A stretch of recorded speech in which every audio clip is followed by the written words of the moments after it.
सिर्फ 3 जातियां रख दी थी। संविधान के 1950 में जो संविधान लागू हुआ, जनरल, बीसी, एससी 6,500 जातियों नाम बटते थे, सिर्फ 3 जातियां रखी। जनरल से बड़े भाई पहचाने जाएंगे, बैकवर्ड भाई जो मीडियम करते थे, एससी भाई जो सबसे कमजोर थे, सबके हिस्से ये संविधान की किताब पिछली बार सभी को दी गई थी। ये बाबा साहब की ये सभी को दी गई थी पिछली बार। कितने बच्चों ने पढ़ा है, कितना नहीं हमें नहीं पता, लेकिन ये चीज जो है हमारे इसमें अधिकार लिखे हुए हैं।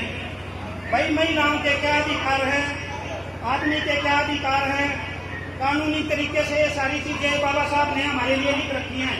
हमारा कोई रास्ता रोकता है तो क्या करना चाहिए, क्या अधिकार है हमारे, बेटियों पर कोई अत्याचार करता है या और कोई करता है तो उससे क्या अधिकार है। प्रशासनिक और सामाजिक संविधान के अंदर संविधान सबसे बड़ा है।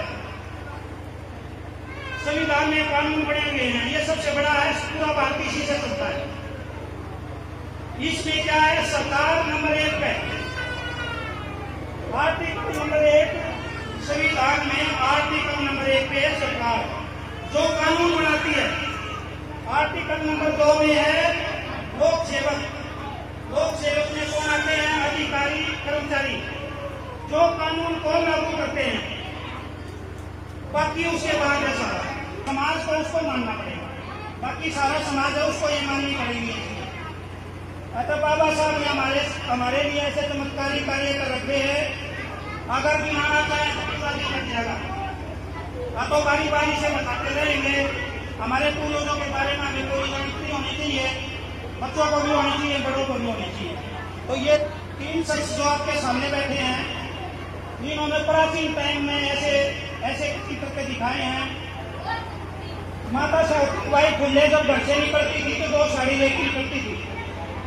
जो दबंग लोग थे, जो निकलते थे, हम गरीब आदमी पढ़े हैं, माता सावित्रीबाई फुले पे टीचर फेंक दिया करते थे, अक्टूबर का नहीं बिगाड़ा है। लेकिन माता सावित्रीबाई फुले स्कूल में जाने के बाद अपनी साड़ी चेंज कर लेती थी, दूसरी पहन लेती थी, लेकिन बच्चों को पढ़ाना नहीं छोड़ा। बाबा साहब के रास्ते में भी कई परिस्थितियां ऐसी आई कि बाबा साहब को रोकने की कोशिश करेंगे, लेकिन बाबा साहब ने प्रधानमंत्री, मुख्यमंत्री को भी आप लोगों के लिए दिखा दिया।